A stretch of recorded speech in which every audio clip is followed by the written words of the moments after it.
berangkat dia tanya, dulu nih al-suq, di mana ada pasar? Ada orang jualan, dia tanya, berapa hargamu? Aku jualkan. Harganya 1.000 ringgit umpamanya. Dijual sama Abdurrahman 1.100, 1.200 ringgit.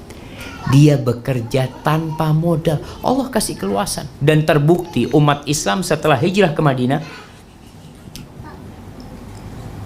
Allah kasih keluasan, namun setelah 7 tahun. Artinya 7 tahun itu diuji sama Allah. Jangan sampai di antara kita ada yang hijrah. Ana dulu kerja di bank riba, sekarang sudah keluar, sudah resign dari sana, sekarang hidupnya susah, tidak punya pekerjaan. Antum sedang diuji.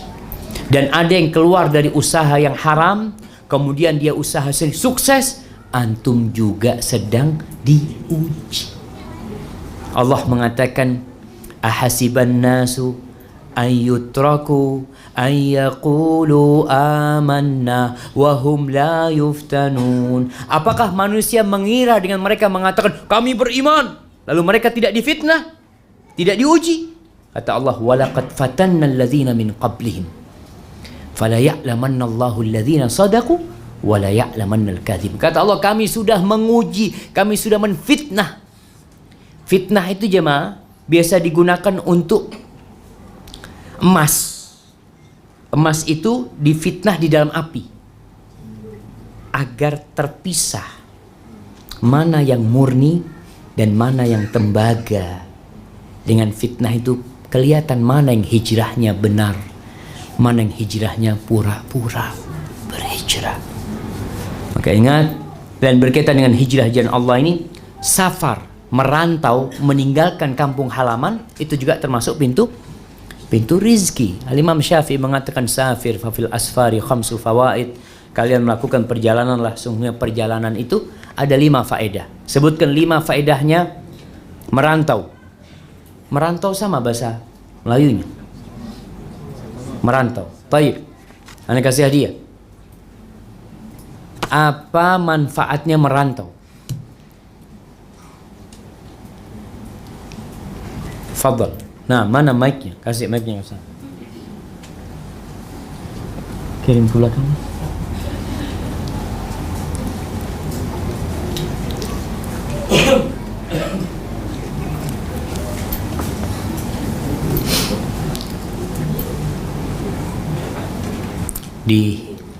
Nah, dinyalakan dulu. Udah nyala? Melihat keadaan tempat lain dan merasai pengalaman yang baru. Yang pertama 5, bukan 1. Yang pertama melihat keadaan tempat lain sehingga bisa ambil pelajaran, ambil hikmah. Baik. Yang kedua, merasai pengalaman baru. Merasai pengalaman baru. Yang ketiga,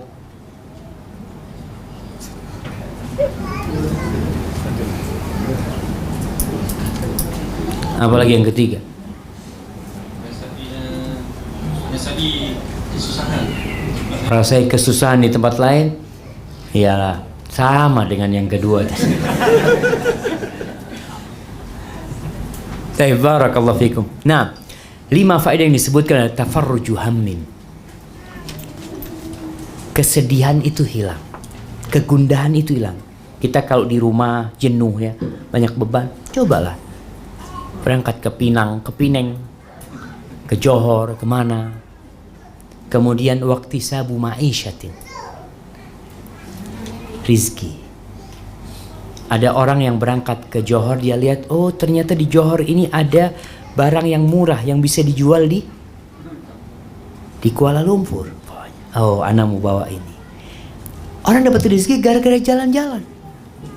Dia kadang-kala jalan ke pantai melihat, masya Allah, di sini ada kerang-kerang yang bisa dijual di kota. Dan banyak kita melihat orang-orang yang rizkinya di kota lain. Dia di kampungnya itu susah bekerja. Tapi ketika dia merantau, dia jadi semangat bekerja. Di banyak tempat jemaah yang Anda lihat seperti di Jakarta atau di kota-kota besar lah, banyak penduduk aslinya itu tidak semangat bekerja. Yang semangat bekerja itu perantau, orang-orang pendatang. Makanya kadang-kadang antum kalau di kampung sendiri nggak semangat tuh udah berangkat. Karena kalau di kampung sendiri kita kerja nggak kerja masih bisa makan di rumah orang tua. Tapi kalau di kampung orang, antum nggak kerja nggak makan. Waqtisabu ma'isyatin wa ilmun wa adabun wa suhbatu majid. Ilmu, pengalaman ya, kita ketika merantau itu akan dapat ilmu, belajar di sana. Berapa banyak orang yang dapat ilmu agama bukan di kampungnya. Pulang dari Malaysia, teman-teman Indonesia kadangkala, ya Allah Ustaz, anak ketika di Indonesia nggak pernah sholat di masjid. Sampai Malaysia, alhamdulillah anak datang ke kajian, dapat ilmu, dan anak sholat ke masjid sekarang. Ada perempuan yang mungkin dulunya tidak pakai tudung, tidak pakai jilbab. Ketika dia mengadakan safar, kemudian dia pulang dapat ilmu, kemudian dia tobat kepada Allah. Yang keempat, adab dan etika. Kita belajar etika. Oh ternyata orang-orang di tempat itu peduli dengan sampah. Nggak ada yang buang sampah sembarangan. Di sebagian tempat orang buang sampah itu di sungai. Dia naik motornya, dia lempar. Ketika antum melihat itu, bagaimana perasaan antum? Oh, ini adab yang tidak baik. Kemudian yang kelima, berteman dengan orang-orang yang baik. Itu faedah melakukan perjalanan, kita berjumpa dengan orang-orang yang baik sehingga kita dapat manfaat dari mereka. Itu jamaah kunci-kunci rizki. Dan ana tambahkan satu, yang ke-11, doa. Setiap hari Nabi SAW berdoa minta rizki. Allahumma inni as'aluka ilman nafi'an wa rizqan tayyiban wa amalan mutaqabbala. Ibnu Katsir menyebutkan dalam Al-Bidayah wa Nihayah cerita tentang 4 ulama di Mesir yang mereka penuntut ilmu hadis pada tahun 300-an Hijriah. 4 ulama ini kehabisan bekal. Dia menuntut ilmu, kehabisan bekal. Lalu diundi, siapa nih yang mau cari nih? Yang mau cari makan nih, kata dia. Diundi di antara 4 itu ada satu orang yang diperintahkan, ini antum yang tugas, antum keluar cari anu. Dia malu mau minta-minta jemaah. Akhirnya dia sholat di masjid tempat dia menginap di sana. Dia berdoa jemaah. Terus dia berdoa minta sama Allah. Tahu-tahu ada yang datang, utusan raja. Utusan raja datang. Mana Fulan bin Fulan, kata dia. Kata dia, oh itu kata dia. Kata dia, ana disuruh raja ngantarkan duit. Dikasih 1000 dirham. Oh 1000, jangan ditanya 1000 dirham itu. Dia dikasih 1000 dirham. Setelah itu rajanya senantiasa memberikan santunan tiap bulan. Ketika dia berdoa, raja itu sedang tidur siang. Raja itu bermimpi bertemu Nabi SAW. Mengatakan kasih Fulan. Kasih Fulan tuh orang-orang yang sedang memerlukan. Tuh doa jemaah. Jangan meremehkan doa. Allah mengatakan ud'uni astajib lakum. Minta aku kasih. Mau minta apa saja. Dan jangan sampai kita menjadi orang yang lemah. Kita berpikir orang malas itu adalah orang yang tidak mau bekerja. Ternyata orang yang paling malas adalah orang yang tidak bisa berdoa. Nabi SAW mengatakan al-ajiz man ajiza 'anid du'a au a'jazun nas man ajiza 'anid du'a. Orang yang paling malas, yang paling lemah adalah orang yang tidak bisa berdoa. Kalau antum bekerja mengangkat batu butuh energi. Sehingga bisa jadi orang aduh berat kata dia. Tapi doa nggak bisa. Cuma angkat tangan minta sama Allah. Kita kadang-kala lebih meminta kepada manusia daripada kepada Allah. Maka ada sebagian ulama yang mengatakan la tas'alanna bunayya adama syai'an wasalil ladzi abwabuhu la tuhjabu. Allahu yaghdabu in tarakta su'alahu wa bunayya adam hina yus'alu yaghdabu. Dikatakan engkau jangan minta-minta sama manusia. Apa aja kalau bisa jangan minta sama dia. Mintalah kepada yang pintunya tidak pernah tertutup. Pintunya nggak pernah ditutup. Kita kalau minta sama manusia, datang jam 10 malam, udah tutup. Dikatakan besok pagi. Kita mau minta sama manusia, dikatakan oh jam 10 pagi masih ada meeting, nanti setelah meeting. Tapi kalau minta sama Allah, kapan aja antum minta sama Allah, Allah akan berikan. Maka berusaha untuk berdoa, perbanyak doa minta rezeki, dan jangan malu mengatakan, Ustaz, ana malu mau minta rezeki sama Allah. Allah itu berbahagia ketika hambanya menunjukkan dia sangat berhajat sama Allah. Semakin antum sering berdoa, semakin cinta Allah kepada antum. Kalau manusia, semakin antum sering minta sama dia, hari pertama dikasih antum, dilihat fulan lagi tadi, kasih lagi. Hari ketiga dikasih, hari keempat, aduh udah habis, nggak ada duitnya, atau dia tutup pintunya. Tapi sama Allah enggak. Maka sebagai penutup, di sini ada beberapa poin. Yang pertama yang membuka sebagai kunci-kunci rizki adalah istighfar, bertobat kepada Allah. Yang kedua takwa, yang ketiga tawakal, yang keempat beribadah sepenuhnya kepada Allah. Ingat makna beribadah yang sepenuhnya, artinya ambisi kita adalah Allah dan hari akhir. Yang kelima mengiringkan haji dengan umrah. Yang keenam silaturahim. Yang ketujuh berinfak di jalan Allah. Yang kedelapan memberi nafkah kepada orang yang sepenuhnya menuntut ilmu syar'i. Yang kesembilan berbuat baik kepada orang-orang yang lemah. Yang kesepuluh hijrah. Yang kesebelas berdoa, memohon kepada Allah Jalla Jalaluh. Hadza wallahu a'lam bishawab. Itu yang bisa kita kaji kesempatan kali ini. Mungkin kita masuk ke sesi tanya jawab. Jemaah, ini ada pertanyaan yang tertulis ya. Ana akan bacakan terlebih dahulu.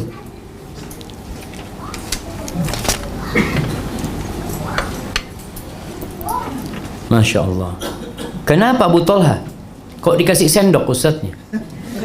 Oh, untuk ngaduk sendiri ustadznya gitu kan. Masya Allah. Jadi mau minum suruh ngaduk dulu nih jamaah. Bismillah. Oh, bukan teh tarik ini hari. Barakallahu fikum. Ustadz, kami ingin membantu saudara yang susah. Tapi kami lihat kalau mereka ada duit, ada rezeki, mereka menggunakan untuk sesuatu yang tidak bermanfaat. Bagaimana sikap kami kalau suatu saat mereka minta bantuan? Iya. Ini juga jadi dilema.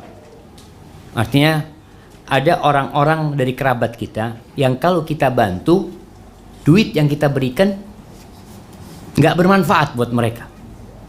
Digunakan untuk beli rokok, untuk hal-hal yang tidak berguna.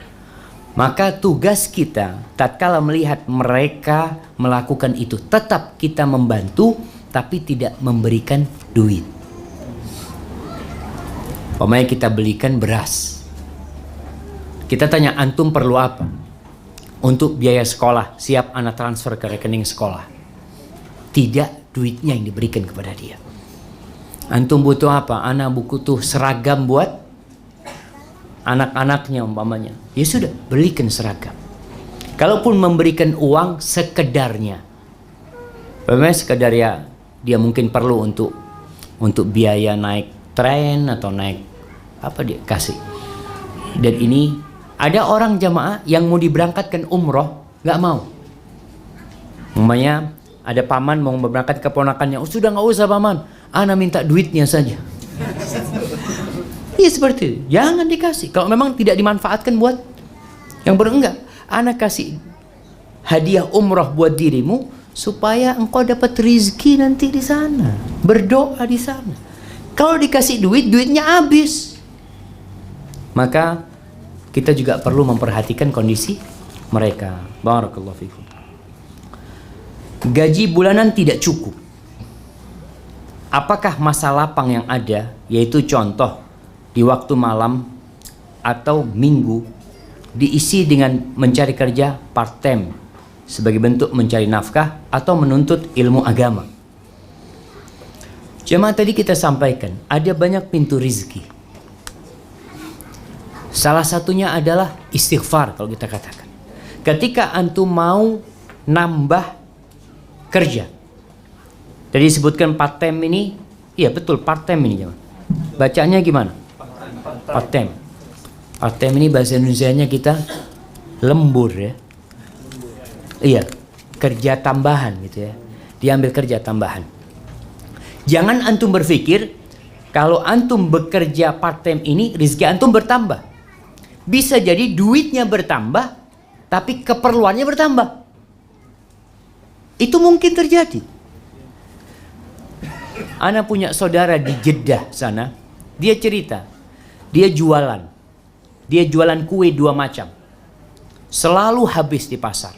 Dia berpikir, ana mau jualan kue 4 macam supaya duitnya tambah banyak. Ternyata dia jual 4 macam, masih banyak bakinya. Kuenya nggak habis jamaah.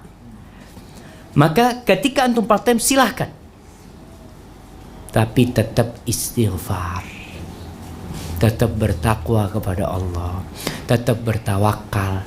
Perintah dari Allah untuk wabtaghu min fadli, cari kalian bertebaran.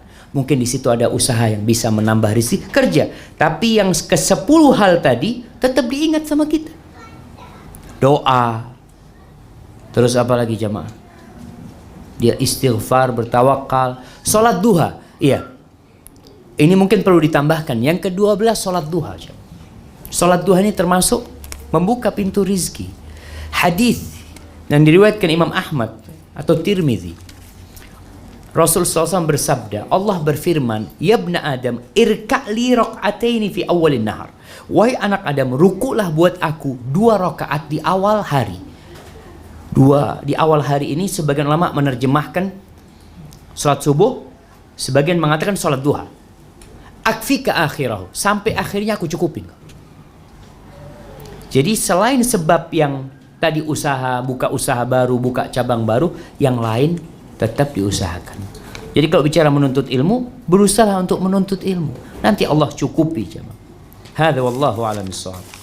Perlukah seorang istri keluar bekerja jika ekonomi keluarga sudah mencukupi? Tambahan pula ada kemungkinan fitnah terjadi semasa pergi kerja dan di tempat kerja. Jamaah, seorang istri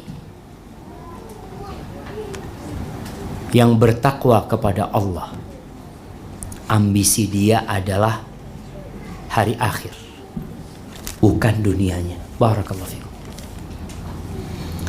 Ketika dia melihat suaminya memerlukan bantuan, dia bantu. Asalkan pekerjaan dia sesuai dengan syariat, tidak ada masalah. Terus gimana kalau suaminya sudah mencukupi? Dia kenapa harus bekerja? Biasanya yang menyebabkan dia bekerja ambisi dunia. Ingin punya duit sendiri, ingin bisa belanja sendiri, ingin tidak diatur oleh suami biasanya. Tapi ada istri-istri yang tidak, enggak Ustaz. Anak ini minta izin kepada suami, diberi izin untuk bekerja. Hasilnya untuk Allah Ustaz. Anak hasilnya itu 70% anak gunakan untuk membantu orang-orang yang sedang belajar. Atau dia mengatakan anak punya untuk membiayai guru-guru. Intinya seorang istri tidak perlu bekerja. Allah mengatakan waqarna fi buyutikunna. Tinggal di rumah kalian, kerjanya di rumah. Ngurusin apa? Bukan ngurusin anak, ngurusin negara. Negeri ini memerlukan generasi-generasi yang soleh, jamaah. Di mana pabrik generasi? Di rumah. Jadi jangan pikir seorang perempuan ketika ngurusin anaknya di rumah, Allah, kerjaan anak ini apa ya, kok kurang dihargain orang. Pemimpin-pemimpin negeri itu lahir dari rumah-rumah itu, jamaah. Jadi ketika bekerja di rumah ditanya kerjanya apa? Lagi mempersiapkan generasi masa depan.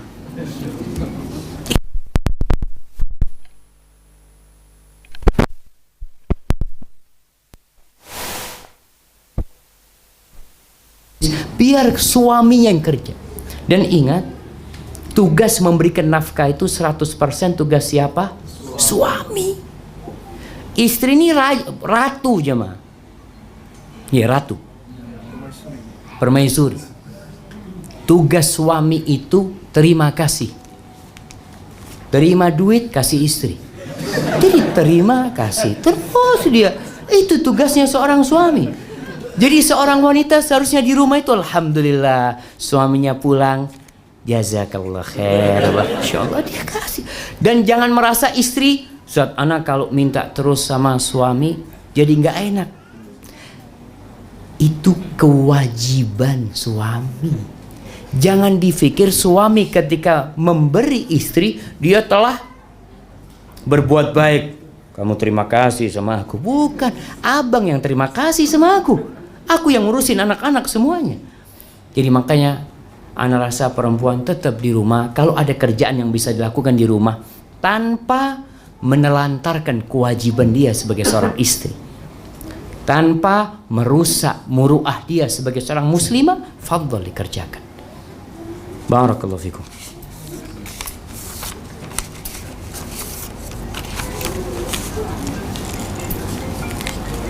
Apakah boleh kita berhijrah atau melancong ke negara kafir? Hijrah itu dari negeri kafir ke negeri Islam. Jadi para ulama berbicara bagaimana hukum safar ke negeri kafir. Hukum asalnya tidak boleh, kecuali bila ada keperluan yang mendesak.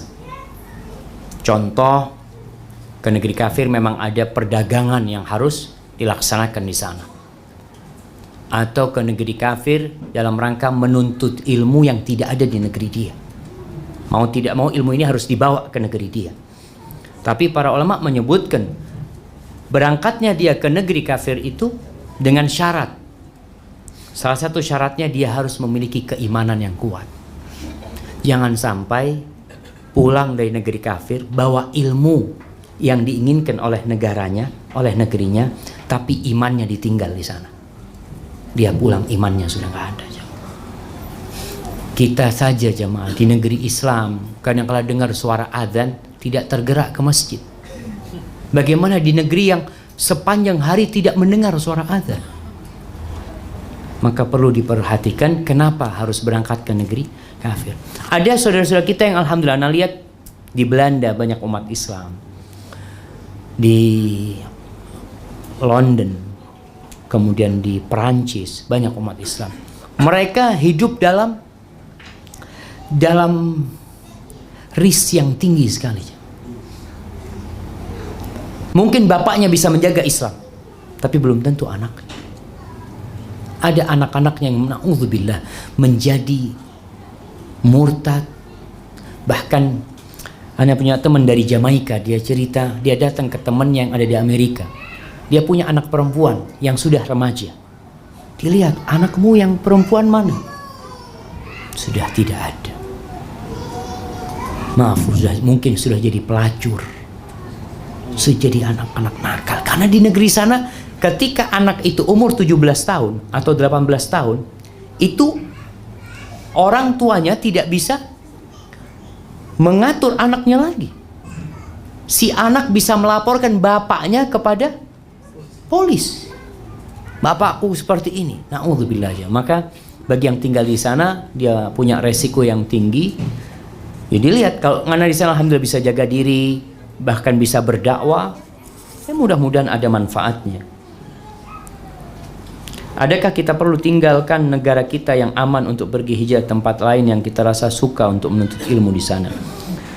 Jadi kalau kita aman di negeri kita, tapi kita hendak menuntut ilmu di negeri lain, tafadhol.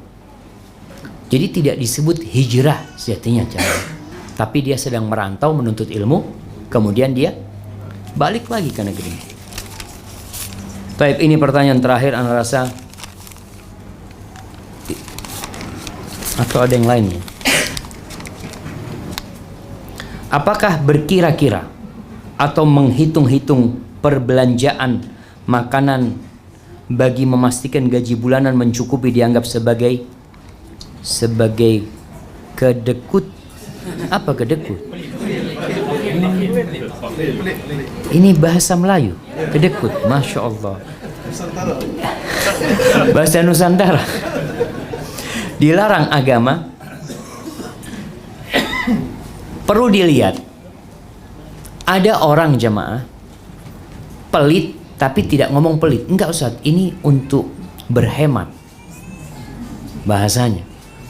Ini untuk mengatur jalannya ekonomi. Ya kalau memang tujuannya itu tidak ada masalah. Dia tidak pelit, artinya dia tahu ini gaji ana cuma 1.000 ringgit. Biasanya laki-laki jamaah kalau masih miskin, gajinya dikasihkan semua kepada istrinya. Ini duitnya harus cukup. Sudah, itu yang aku punya. Tapi kadang-kala suami kalau sudah banyak duitnya, sudah nggak lagi. Perlu berapa duitnya? Katanya, dulu dikasih semua karena belum cukup jamaah. Maka kalau menghitung-hitung, tujuannya memang untuk memastikan biaya listrik sekian, biaya ini sekian, tidak masalah. Tapi tidak menghalangi dia untuk bersedekah. Karena sedekah itu termasuk salah satu kunci rezeki. Seperti itu. Barakallahu fikum. Apakah wajib memberi uang pada ibu bapak yang keperluannya sudah sedia ada mencukupi, tetapi anaknya pula yang kurang mampu? Jamaah rahimakumullah, anak ketika memberi orang tua, ketika memberi ibu bapaknya, tidak harus ibu bapaknya itu perlu. Bisa jadi pemberian dia itu hadiah. Subhanallah, bapak ibu itu kalau diberi sama anaknya, itu berbahagia bukan karena jumlahnya, tapi berbahagia karena kepedulian anaknya. Anaknya ingat sama bapaknya.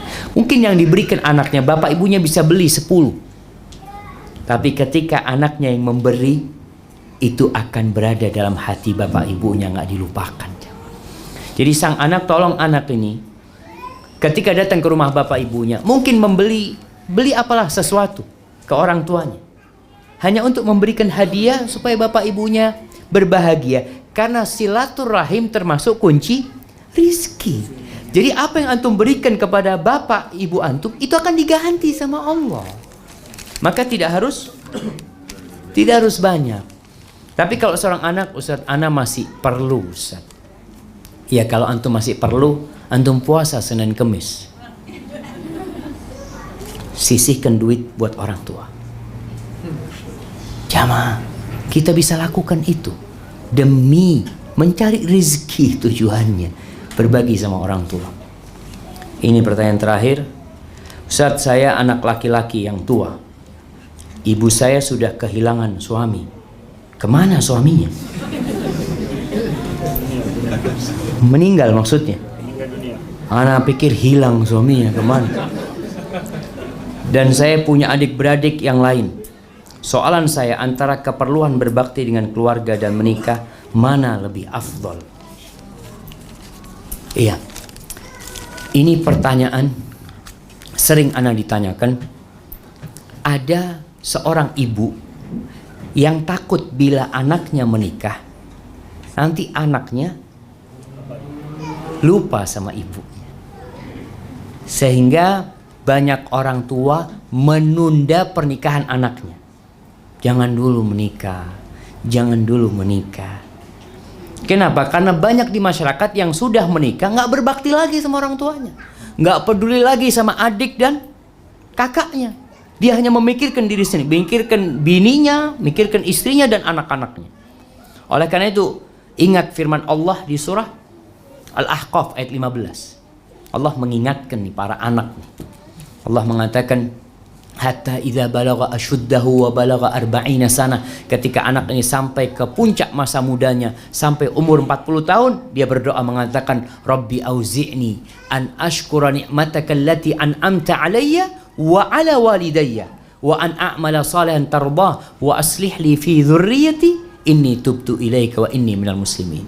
Seorang anak ketika dia umur 40 tahun biasanya sudah kaya, biasanya sudah punya rumah, biasanya sudah punya keluarga, punya anak. Banyak di antara mereka yang tidak peduli sama keluarganya, sama orang tuanya. Karena dia merasa punya kewajiban bersama istri dan anak-anaknya. Allah ingatkan, baca doa, engkau itu ada karena ada orang tuamu. Maka mohon bantu hamba untuk bersyukur kepadamu dan bersyukur kepada kedua orang tua. Jadi kalau anda lihat apa yang harus antum lakukan? Yang pertama, tunjukkan kepada ibu antum kalau antum anak yang berbakti. Yang kedua, cari istri yang siap membantu antum berbakti sama orang tua. Sampaikan kepada istri, ana punya ibu dan punya adik-adik. Sebagian perempuan jamaah itu melihat calon suaminya ini menanggung beban keluarganya, dia nggak mau. Berat buat dia. Karena apa? Oh, nanti gajinya akan dibagi sama orang tua, dibagi sama kakak beradiknya. Dia lupa bahwa ketika suaminya berbagi sama orang tuanya, suaminya sedang membuka pintu rezeki yang lainnya.